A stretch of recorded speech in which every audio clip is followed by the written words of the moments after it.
ইন্নাস সাদাকাতা তুতফিউ খতিআতাল কাতির। সহিহ মুসলিম হাদিস নং ১৬৫৫।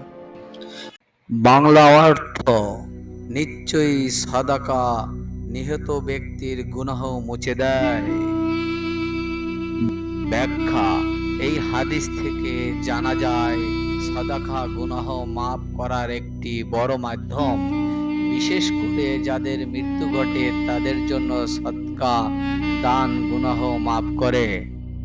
কারণ ও উপকার: সদকা দিয়ে আত্মার মুক্তি এবং পাপের মাগফিরাত লাভ করা যায়। সাবস্ক্রাইব, লাইক, কমেন্ট, শেয়ার করে পাশে থাকুন। আপনাদের সহযোগিতাই আমার কাম্য।